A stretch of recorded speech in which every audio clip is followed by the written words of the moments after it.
Muchas gracias, buenos días. Pues sí, como decía la compañera, voy a compartirles una serie de reflexiones sobre el papel del gobierno, sobre tres temas: la prostitución, el proxenetismo y la trata de personas, centrándome más en prostitución y proxenetismo. Primero quiero agradecer al doctor Jorge Mario, que ha propiciado que este evento me lleve a tener varias reflexiones sobre el quehacer colectivo, a comprender mejor la intervención y la praxis comunitaria, y justamente también el espacio institucional, al propiciar que estudiantes estén escuchando y aprendiendo un poco del sentido crítico que a nosotros nos formamos con eso, que yo también ya pertenezco a la vieja guardia, que nos ha llevado a cuestionar la realidad, ¿no? Y también entender que nuestro papel es seguir formando y generar una praxis profesional con ética y compromiso.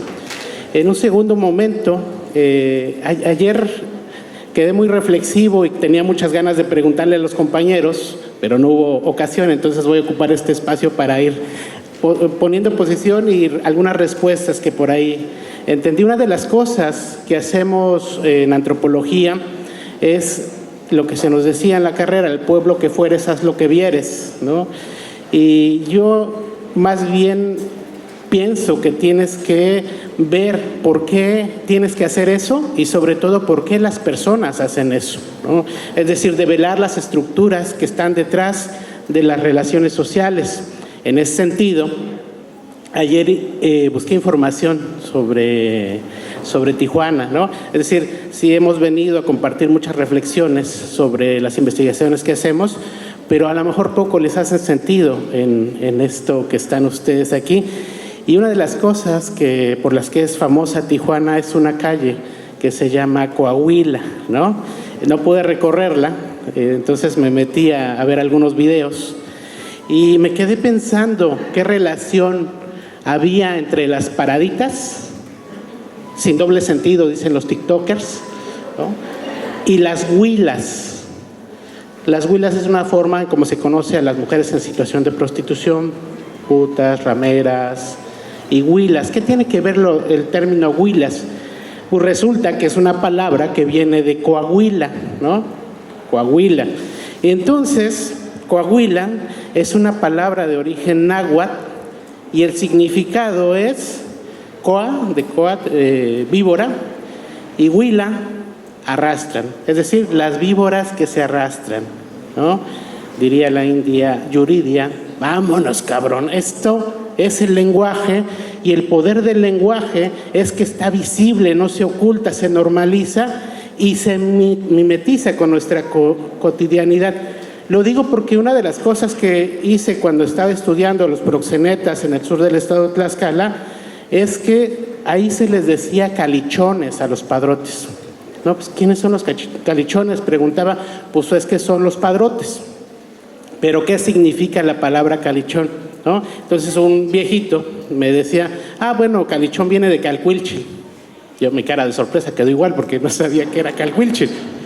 Pero entonces ya le dije: pues, ¿pero qué significa? ¿Cómo se traduce al español? Pues cal viene de casa, cali, y cuilchil de culo, ¿no? Entonces se les decía a los hombres que hacían su casa con el culo de las mujeres, ¿no? Y se pasa calichón porque casa de calzones.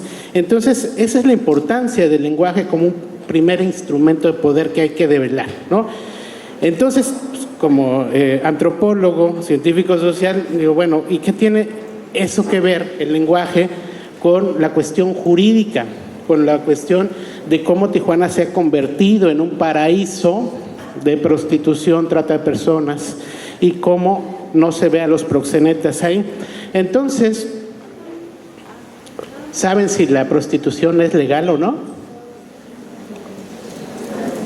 ¿No lo saben? Bueno, sí es legal. Tienen un reglamento de prostitución desde el año 2005, con una reforma en el año 2017, que es el reglamento para el control de enfermedades de transmisión sexual para el municipio de Tijuana, Baja California. Y es importante porque para poder ejercer lo que llaman el sexo comercial, hay una solicitud de una tarjeta, una credencial para el trabajo sexo comercial, que tiene un costo Para afiliar, de 1,253 pesos. Para exámenes de laboratorio, 1,095, lo que da un total de 2,347 pesos. Y para renovarla son 470 pesos.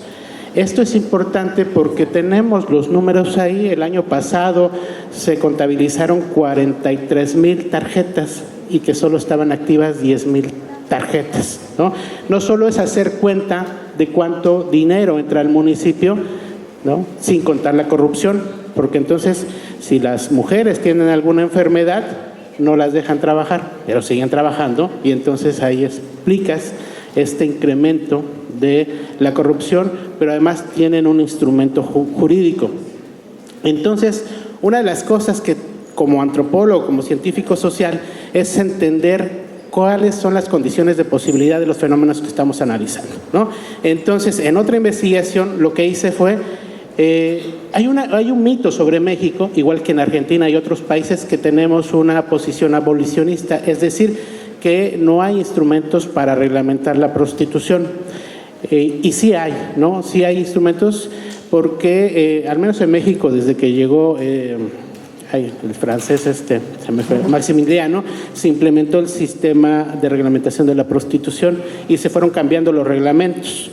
Pero con el gobierno de Cárdenas se quitó parte de la jurisprudencia, de los instrumentos jurídicos, pero sobre todo en la Ciudad de México y en todos los otros estados se mantuvo un reglamentarismo vetado, muy simulado, y podemos entender que esto tiene que ver con cómo podemos identificar los fenómenos entre líneas de los instrumentos jurídicos. Y entonces tenemos a la Ley General de Salud, que aunque no dice o no menciona directamente la prostitución, sí se alude que es la institución encargada de la política pública para prevenir y atender a las enfermedades de transmisión sexual, como el SIDA. Pero a nivel estatal están las leyes de salud, en donde después del análisis que hice, hay 21 estados que sí contemplan la regulación de la prostitución desde una perspectiva preventiva y de control epidemiológico. Estos ordenamientos administrativos tienen las siguientes características. 15 estados sí contemplan a la prostitución, 10 de ellos la definen y 5 no. 6 estados usan el término sexoservicio para referirse a la prostitución, 5 la definen y 1 no. 14 estados piden exámenes médicos de las personas que se dedican a la prostitución y solo la Ciudad de México brinda asistencia médica gratuita. 9 estados piden tarjetas de control sanitario, 11 estados definen las zonas de tolerancia, 3 estados prohíben la prostitución de menores de edad, 14 estados prohíben la prostitución de personas con enfermedades venéreas, 7 estados prohíben la prostitución de personas con alguna discapacidad, y 11 estados prohíben la entrada de menores de edad a establecimientos donde se ejerce la prostitución. Esta serie de características nos permiten identificar que se violan los acuerdos internacionales en un punto clave, el establecimiento de normas que regulen la prostitución y así faltar al compromiso internacional de combatir y erradicar las causas que generan la prostitución y la trata de personas con fines de explotación sexual. Con acciones de este estilo, lo que se genera son las condiciones idóneas para que siga perpetuándose el fenómeno de la prostitución y además muestra que estamos ante estructuras que identifican a México como un estado proxeneta, ¿no? Y vamos a ir profundizando en eso. México y la actualidad en los reglamentos de prostitución. No pudimos hacer hicimos el análisis de la mayoría de los bandos de policía y buen gobierno que tienen la misma característica de regular la prostitución, prohibirla, y nos centramos en los reglamentos de prostitución como el de Tijuana. Encontramos 18 reglamentos en pandemia, entonces solo los que pudimos acceder en internet. Entonces, esos 18 reglamentos pertenecen o están en 3 estados de la República y su estructura es que tienen un objeto, definen a la prostitución, también definen a los actores, que son personas en situación de prostitución, la autoridad municipal de control y vigilancia y los establecimientos donde se practica la prostitución. Se dan los requisitos para que puedan ejercer el trabajo sexual y sobre los establecimientos se consideran requisitos, obligaciones y sanciones y el papel de la autoridad municipal en el control y vigilancia de este fenómeno.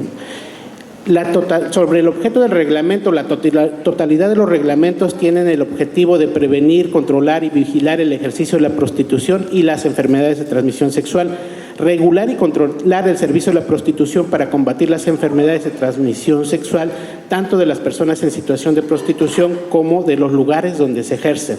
Se establecen requisitos, atribuciones, así como sanciones tanto para unas, principalmente, como para otros.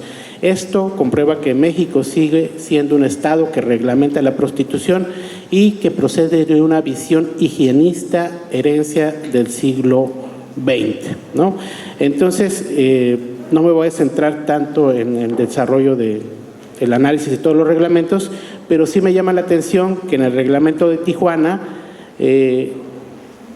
habla de persona y no especifica el fenómeno de la prostitución, sino que la define como actividad, ¿no?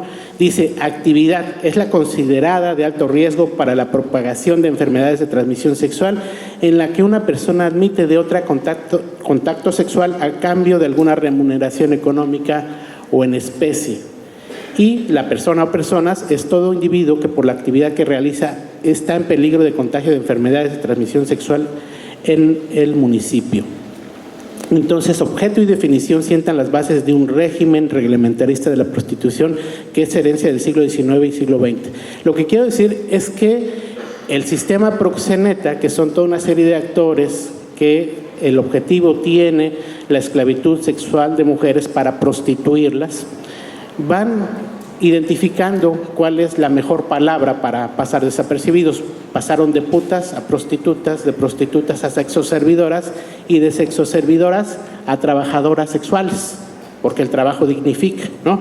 Pero como se empezó a cuestionar ya la palabra de trabajo sexual, Tijuana es punta de lanza y la define como actividad. ¡Wow! ¿No? Sorprende la capacidad de creación conceptual de un sistema proxeneta, ¿no? En todos los reglamentos, de manera explícita o al menos implícita, se dice que se protegerá la salud de los clientes y por eso tantas normas, reglas, requisitos y sanciones para las personas en situación de prostitución. Del análisis de los 18 reglamentos, en 12 de ellos se refieren a ellos como usuarios. Cliente o no se les menciona. Un elemento más que se suman al análisis de poder que discrimina a las mujeres en situación de prostitución porque solo a ellas se les pide tarjeta de control sanitario y el examen periódico al que están sometidas y además si se detecta que tienen alguna enfermedad se les separa del ejercicio de la prostitución, mientras que los hombres consumidores prostituyentes no se les pide ningún papel que avale su buen estado de salud sexual y mucho menos se les impide la entrada cuando tienen alguna enfermedad de transmisión sexual porque no hay forma de saberlo. Pero no además el contagio con las mujeres, sino si las mujeres están contagiadas y tienen pareja, ¿no?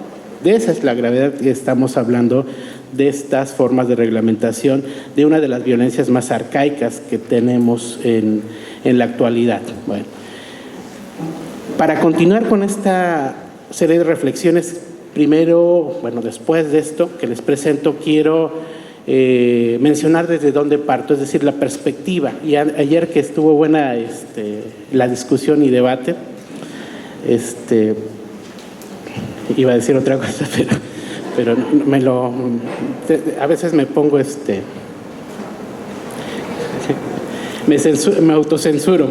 Bueno, hablando sobre el género, luego cuando hablaban de la importancia de si es importante o no tener una materia de género, ya la ley de educación así lo mandata, todas las instituciones, al menos del medio superior, deberían tener una materia de género, pero no solo es tener una materia de género, sino cómo la perspectiva de género nos sirve para identificar la realidad social en la que vivimos, ¿no? Porque podemos decir, por ejemplo, el género desde la perspectiva de John Scott dice que es un elemento constitutivo de las relaciones sociales basadas en las diferencias que distinguen a los sexos y es una forma primaria de relaciones significantes de poder y se compone de 4 elementos, los símbolos y mitos, los conceptos normativos, las nociones políticas y la identidad subjetiva, ¿no? Ya en el nivel universitario, cuando les piden tesis y les piden poner género, pues cortan y pegan esta definición, pero nunca entendemos cómo puede ser un método de análisis de la realidad social. Y les voy a poner un ejemplo de que sí sirve hacer una implementación teórica a partir de esto. Scott nos habla de mitos o símbolos. Entonces lo primero es encontrar un mito, un símbolo. El ejemplo que siempre pongo es el mito o el símbolo virgen. Cuando yo digo virgen, aunque no tengo una diapositiva acá, ya todos pensaron en una virgen, ¿no? Ese es el símbolo. El concepto normativo, virginidad, ¿no?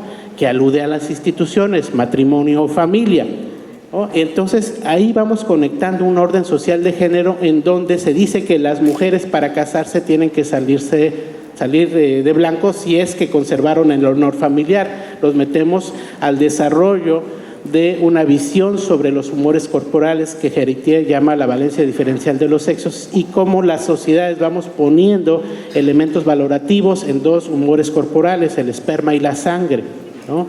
Es virgen porque es inmaculada.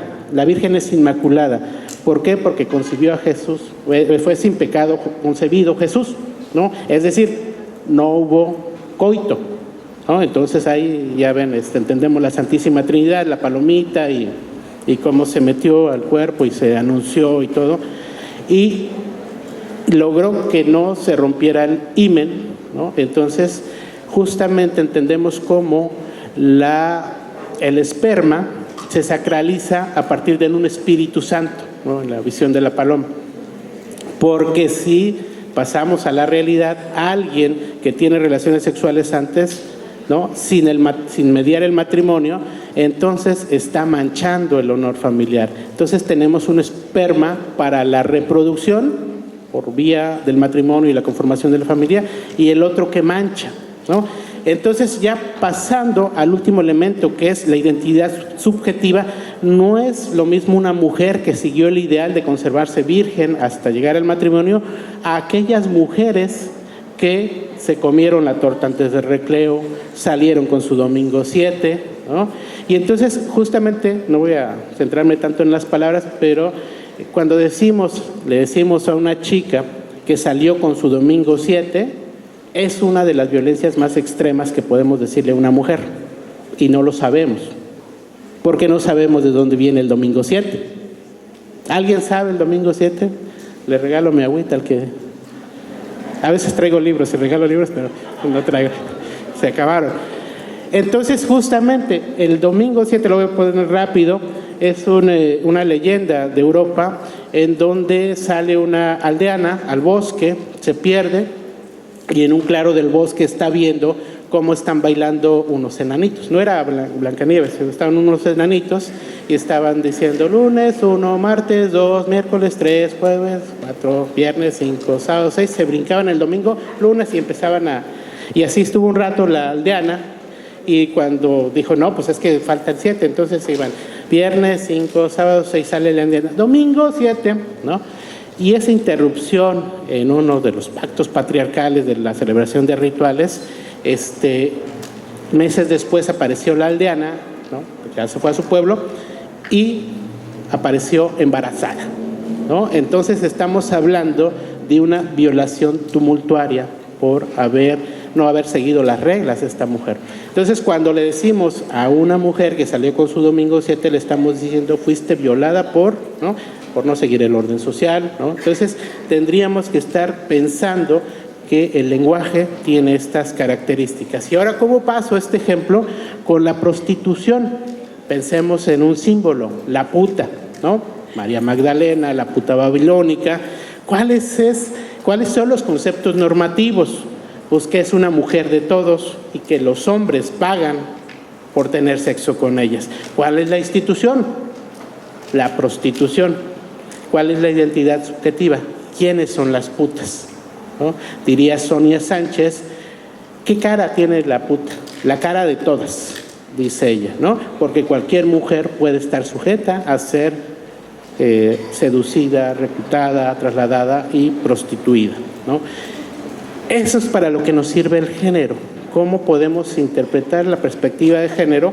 Que no solo es estar a favor de los derechos de las mujeres. El género es una perspectiva científica, desde la perspectiva de Lagarde, para poder analizar las relaciones de desigualdad de poder entre hombres y mujeres, ¿no?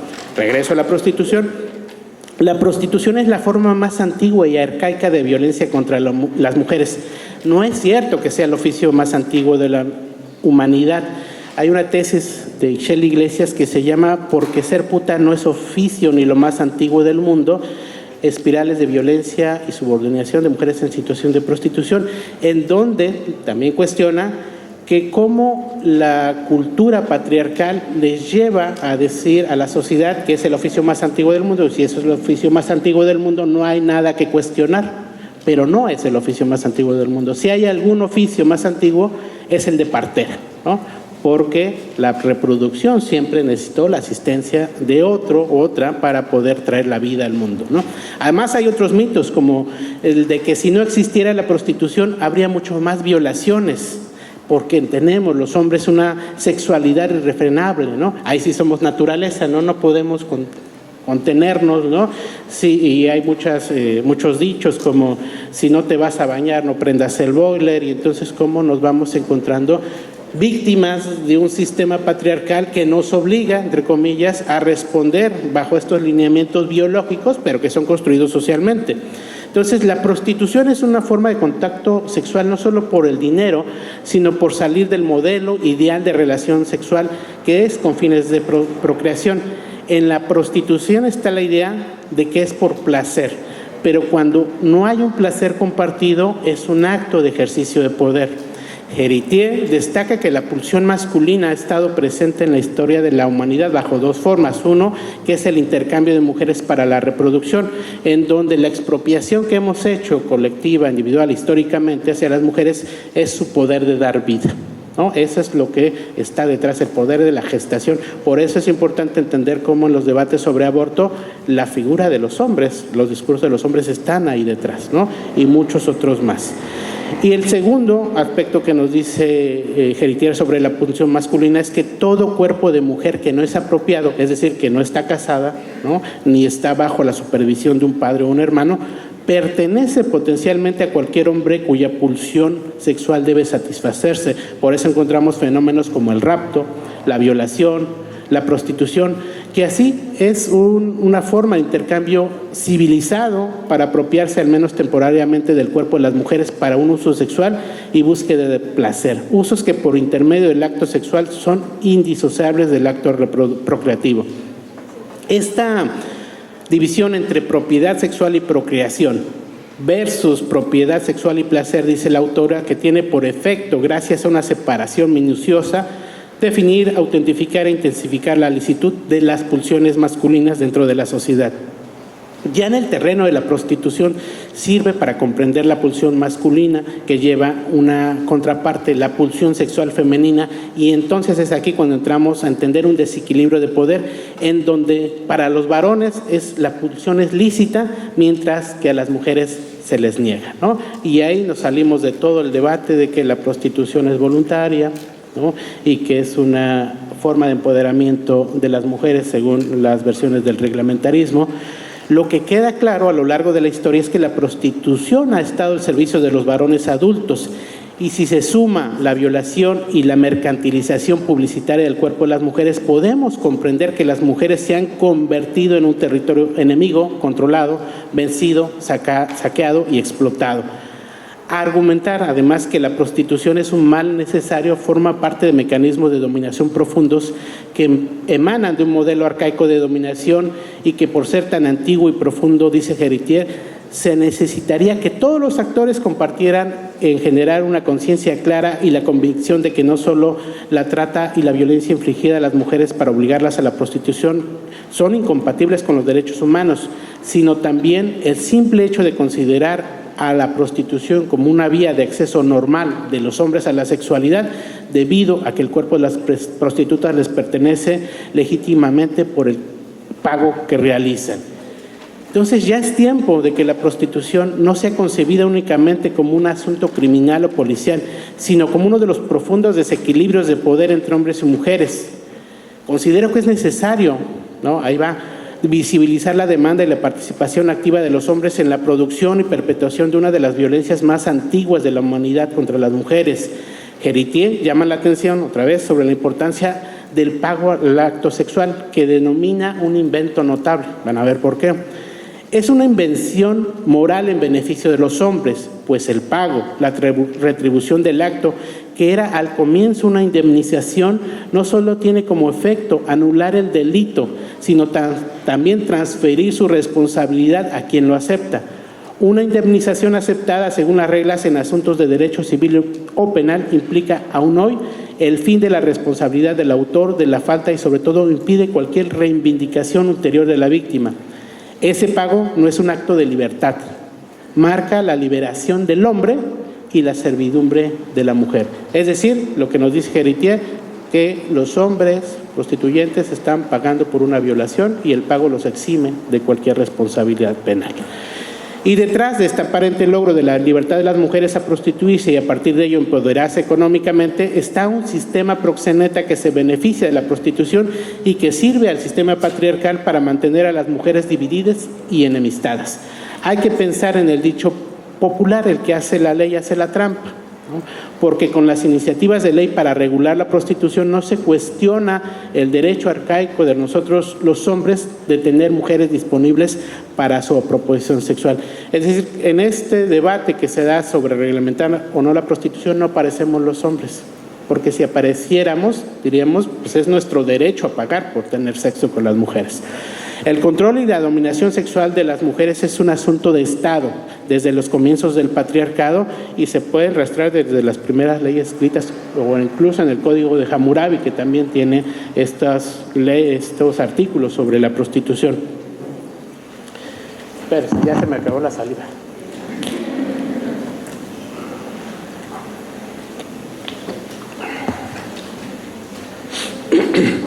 Héritier brinda los elementos para quitar el argumento proxeneta que señala como moralista el considerar a la prostitución como una forma de violencia contra las mujeres. Ella señala, reconocer que la prostitución plantea un problema social es ya admitir sin decirlo y más allá de todo punto de vista moral sobre el asunto, que no es algo tan normal que una parte de la humanidad pueda tener el derecho de comprar, si sus miembros así lo desean, el uso de algunos cuerpos de la otra parte, en calidad de desahogos sexuales, ¿no?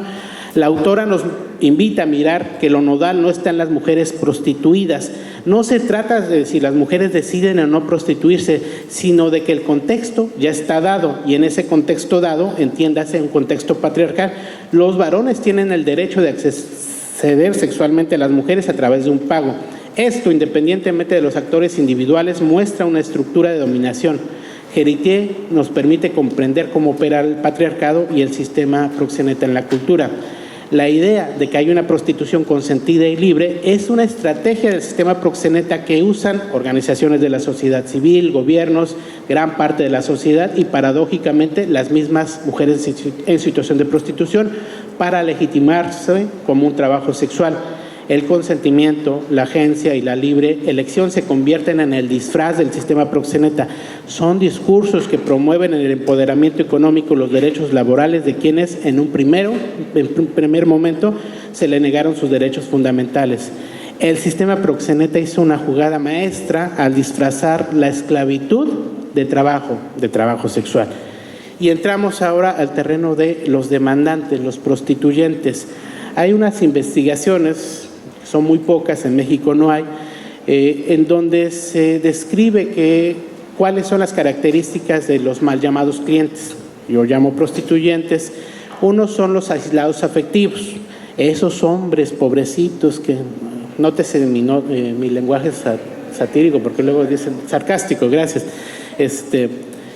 Esos pobrecitos hombres que no tienen la capacidad de relacionarse con las mujeres y no pueden conquistarlas o tener una relación con ellas, está la prostitución en donde pueden ir por un pago, tener relaciones sexuales y que no esté cuestionada su masculinidad.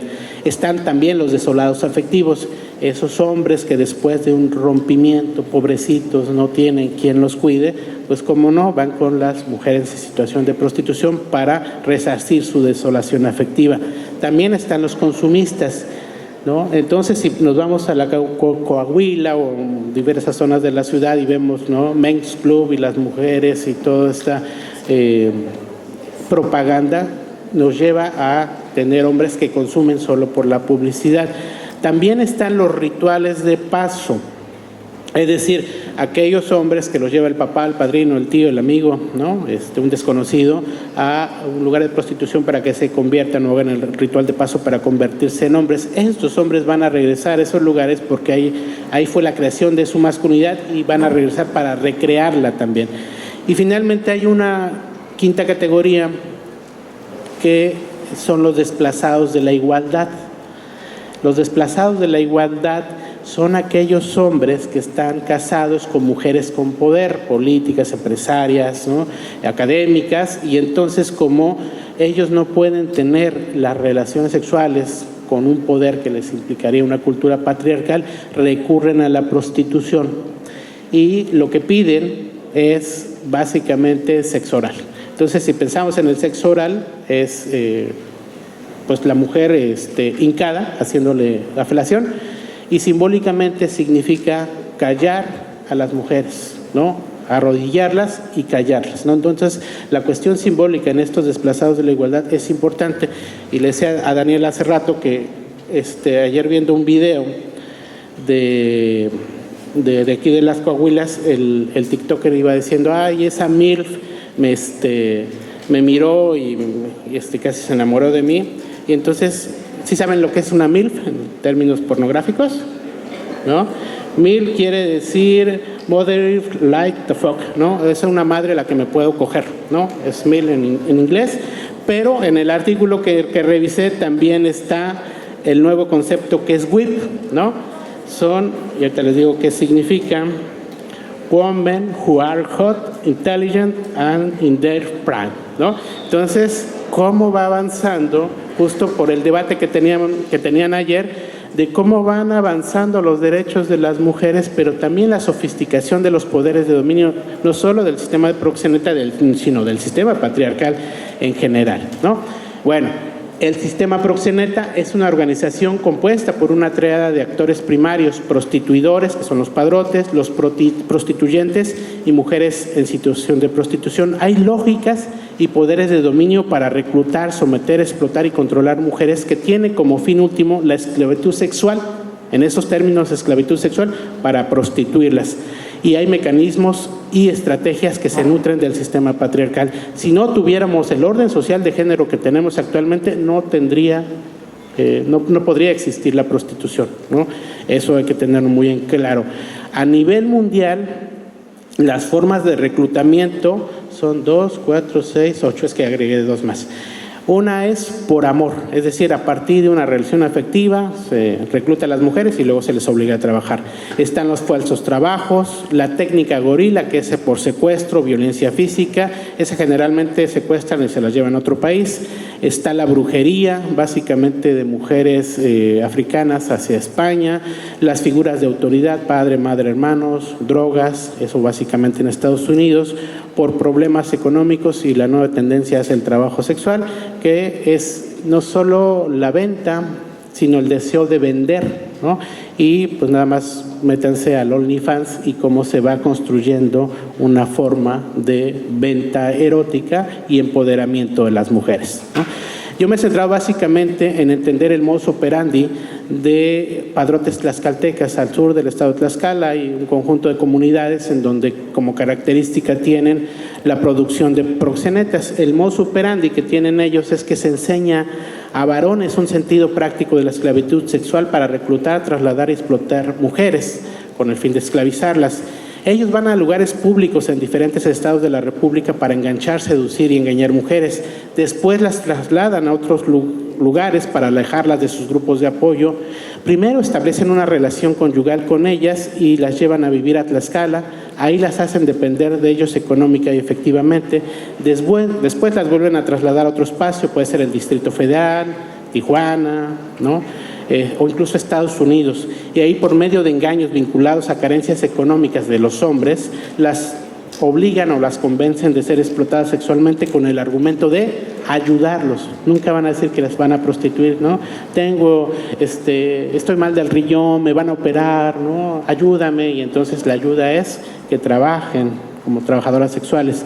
Y una vez que las mujeres están siendo explotadas en diversos lugares de prostitución en México o Estados Unidos, lo que ya tenemos es una forma de esclavitud sexual, y que luego, cuando ellas se dan cuenta que son prostituidas, pasa otra cosa muy importante que ellos llaman padroterapia.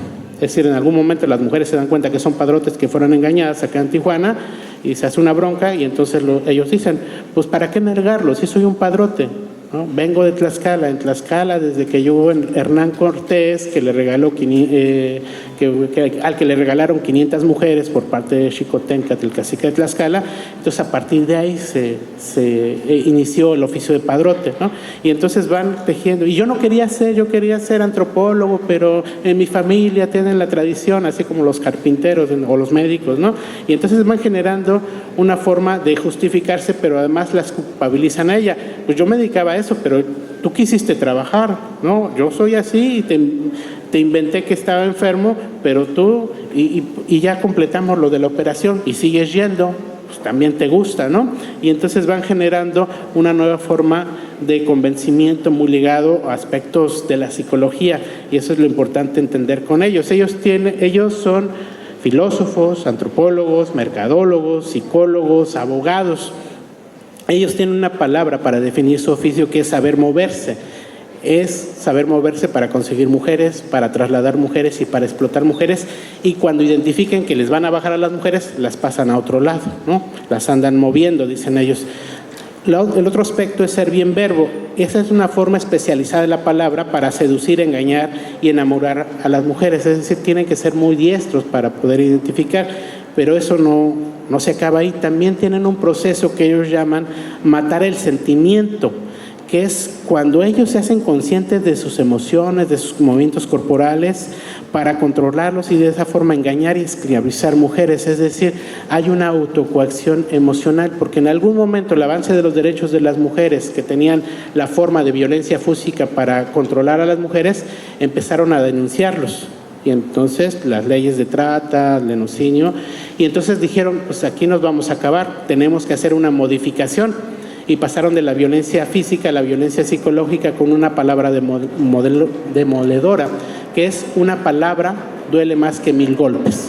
Y empezaron a tejer una forma de control sobre las mujeres a partir de la palabra y el nivel emocional, que eso también lo desarrollaron mucho más a partir del 95, que llegaron a Estados Unidos, en donde Estados Unidos la prostitución está prohibida, ¿no? Y entonces si los agarran, ahí sí les dan casi cadena perpetua. Entonces tuvieron que modificar mucho su forma de reclutamiento. Pero no solo es eso, además con esta coacción emocional, lo que les permite, y eso es impresionante en ellos, la lectura corporal y emocional. Es la forma especializada de identificar las vulnerabilidades de las mujeres que reclutan y explotan a partir de la lectura emocional de sus movimientos corporales, ¿no? Entonces ellos van a las terminales camioneras, a los bailes, a lugares públicos, y lo que hacen es no tener una intervención con las mujeres, sino a partir de ver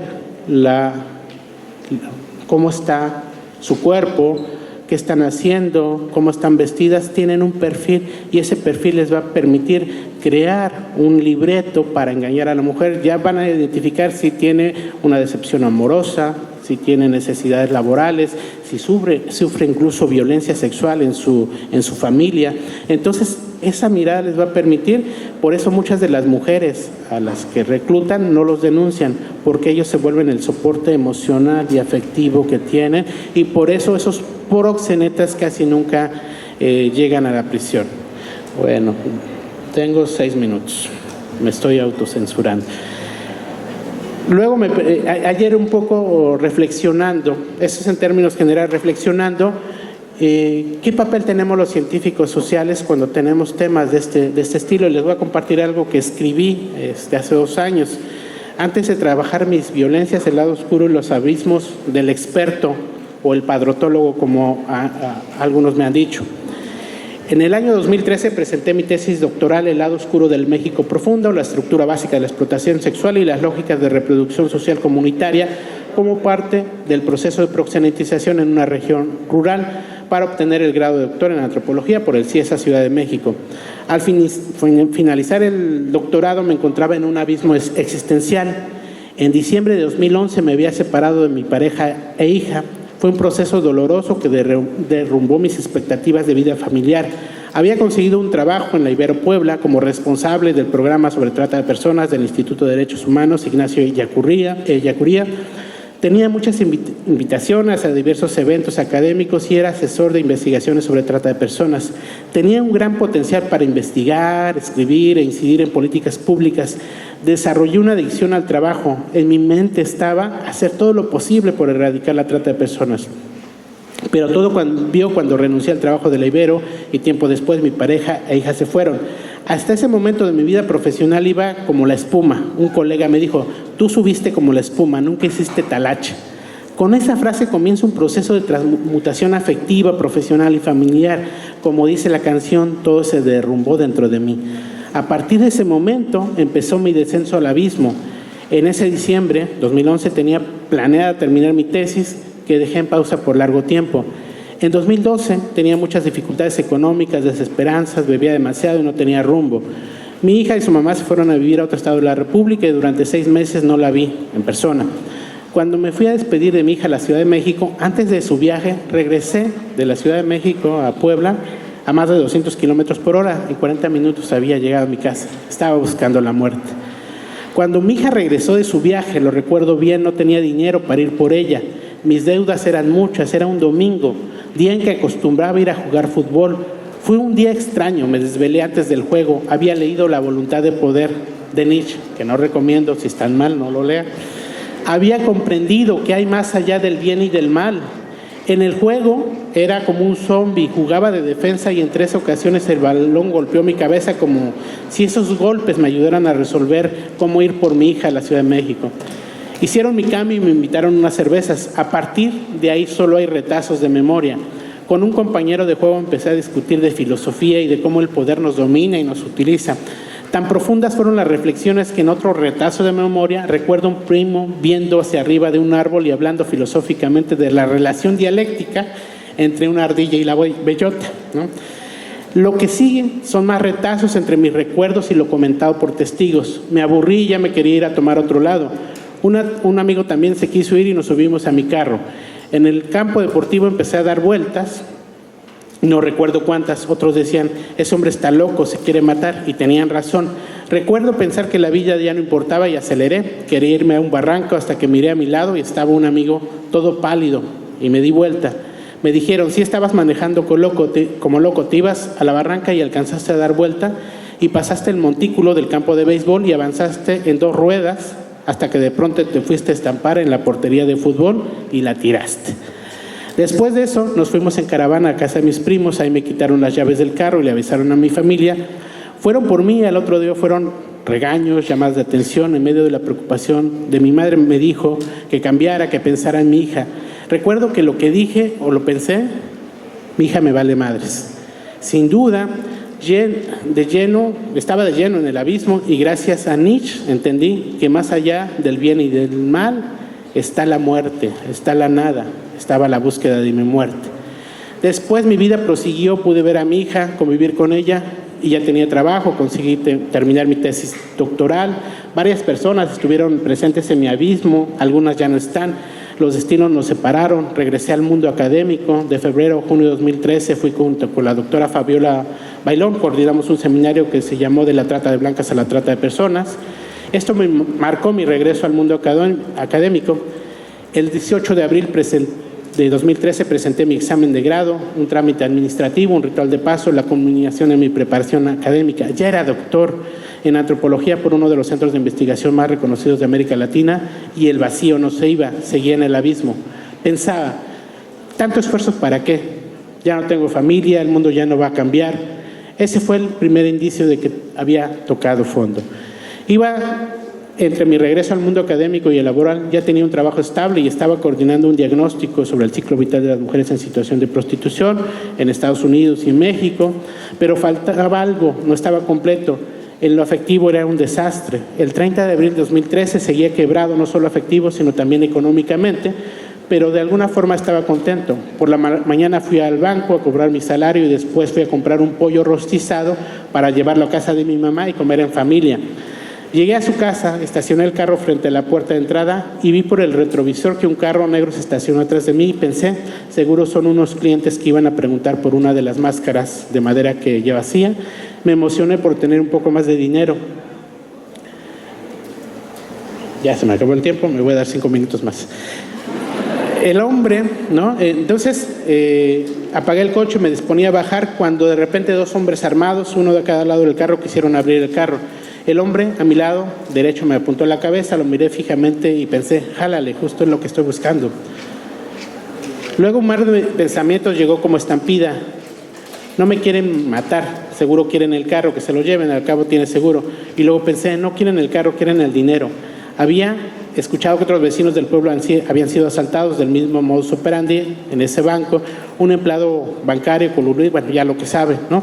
En segundos pensé, ese dinero no es mío, es para la pensión de mi hija. Tenía que reaccionar rápido, tenía las llaves en mi mano y cuando el asaltante comenzó a golpear la ventana con la pistola, fingí un susto y aventé las llaves y antes de aventarlas activé de la alarma, salió una vecina a decir qué pasa y entonces empezaron a salir los otros vecinos y los asaltantes se fueron. Entendí el significado cultural y de género de la frase, uno como quiera, pero ¿y las criaturas? Evitar ser asaltado por proteger la pensión de mi hija me llevó a reflexionar que lo que me salva de la nada, de la muerte, es el amor de padre. Y también me hizo pensar que antes de estar bien con ella, tenía que estar bien conmigo, tenía que que trabajarme emocionalmente. Fue así que decidí entrar en un grupo, no solo con terapia psicológica, sino en un trabajo de trabajar mi violencia. Yo pensaba que no era violencia, como el doctor Montiel, que se había llevado premios en género y que había publicado, y súper famoso y no sé qué, era violento. Y sí, era violento. El trabajo que yo hice fue entender bajo un modelo de cómo opera la violencia en nosotros, en donde pude entender qué es lo que nos lleva a enojarnos a partir de una tensión, de una situación, qué son los pensamientos que te llegan cuando pasa algo en tu mente, algún desaire, alguna cosa, y cómo esa tensión lleva un pensamiento y ese pensamiento se conecta con un código cultural que tiene que ver con los controles patriarcales. Ahí también me permitieron identificar mi autoridad, los servicios que solicitaba, las demandas que hacía mi pareja, ¿no? Cuando no la controlas y cómo te hace sentir perder la autoridad, cómo a partir de no darme cuenta había actitudes irresponsables de colusión y sobre todo analizar todos los impactos personales y familiares y comunitarios que tenía y además trabajar como un sistema proxeneta. Cuando trabajas muy de cerca con ellos, si no estás con ellos estás contra de ellos, ¿no? Entonces ese sistema se te mete y si no lo trabajamos efectivamente, pues obviamente si en estos 2 intentos hubiera perecido, pues ni mis memorias ni conocerían este proceso, justo lo que ayer decía Jorge Mario, ¿no? Pues no conocemos ese aspecto de los torturados porque los matan, ¿no? Justo me proyectó, por eso metí eso, ahora sé que por eso metí esta parte que parece. Y entonces, con ese programa, poco a poco fui comprendiendo cómo se opera la violencia. A mí lo más difícil fue entender, ¿no? Cómo sí hay un cambio significativo. Cuando yo trabajé, el punto clave que me llevó a la separación con en ese momento mi pareja, llegué muy emocionado a mi casa. Si quieren luego les doy la referencia de que se llama La construcción del ser intelectual. Y regreso a mi casa mi hija estaba conmigo y para ir al grupo pues la dejé con mi mamá y entonces regresé muy contento y reflexivo a casa de mi mamá y platiqué con ella en su recámara. Mi hija me saludó, se fue a la sala a seguir jugando en lo que platicábamos. Ella tenía como 3 años. Entraba y salía muy contenta, nos compartía su comidita. A los pocos minutos la seguimos para verla jugar. La escena, la entrada a la sala fue que mi computadora, una MacBook que me había comprado, que me había costado mucho en ese momento, estaba en el suelo al lado del sofá y mi hijo pisándola como si fuera escalón. Estaba jugando la comidita. Mi madre, con la voz nerviosa, trataba de explicarme que ella había estado muy atenta a ella y que por favor no la castigara. Mi reacción, como yo la recuerdo, fue que le dije a mi madre, no se preocupen, atienden la culpa, yo soy el responsable porque no tuve cuidado de dejar la computadora sobre el sofá. Aunque después mi hermano, que fue testigo, me dijo que puse una cara de mucho enojo. Claro, el cambio apenas empezaba, pero no actué como otras muchas veces en mi vida, no solo enojando, sino gritando y culpando. Ahí comencé a cambiar, a buscar el equilibrio emocional en mi vida, con mi familia, con mi hija. Dejé de jugar fútbol por ser un espacio de socialización masculina en el que se reproduce la violencia, y que justo cuando no tenía dinero, no tenía ni para comprar una caguama y terminé hasta las manitas, ¿no? O sea, bien, nunca falta los amigos que te inviten, ¿no? Ya no reaccionaba de forma inmediata con violencia, había comprendido que la tarea más importante de mi vida era ser feliz y compartir mi felicidad con las personas a mi alrededor, que más allá del bien y del mal está en la nada, pero lo que nos salva de la nada es el amor a uno mismo, el amor a las y los demás. Y fue así como regresé, no solo académicamente, sino también, no solo haciendo más investigaciones, sino también dando cursos, talleres, diplomados, en territorio, con academia, gobiernos, pero sobre todo en territorio, ¿no? ¿Cómo podemos generar un cambio de conciencia a partir del trabajo comunitario? Hicimos política pública, desarrollamos el programa estatal contra la trata en Tlaxcala, ¿no? Estamos haciendo una reforma a la ley de acceso de las mujeres a una vida libre de violencia para incluir la prostitución como otro tipo de violencia. Sin embargo, los obstáculos son muchos. La corrupción, nomás para poner algunos ejemplos, en el caso de Puebla, había un recurso de 3 millones para hacer un diagnóstico sobre trata. Yo sabía el recurso, me convoca quien estaba a cargo de ese presupuesto y me dice que cuánto cobraría, ¿no? No me fui a los 3 millones, dije, pues como 2,5 millones, ¿no? Para hacer una buena investigación. Y me dice, mira, no necesitamos el diagnóstico, nomás necesitamos tus recomendaciones, te pagamos 300,000 pesos, ¿no? Obviamente no acepté, sí hicieron el diagnóstico y creo que le pagaron 150,000 a quien hizo las recomendaciones. Mucho de la investigación citando mis investigaciones, claro. También, en el caso de Tlaxcala, hay una cosa que se llama, que yo digo, las consultoras buitre, ¿no? Que entienden todos los términos de referencia y llegan a hacer diagnósticos, pero no saben nada de la realidad, y entonces hay mucho dinero que se va en esas consultoras que tendrían que tener una sanción penal porque estamos hablando de vidas de mujeres, ¿no? No solo en el caso de trata, sino también en el feminicidio. Machismo, clasismo. El último que les voy a contar es, nosotros nos costó traer mucho el Congreso de Trata a México, el 7º Congreso de Trata Latinoamericano, y que justamente cuando lo traíamos se cancela por órdenes de la gobernadora, porque en Tlaxcala gracias a Dios la trata ya no existe, ¿no?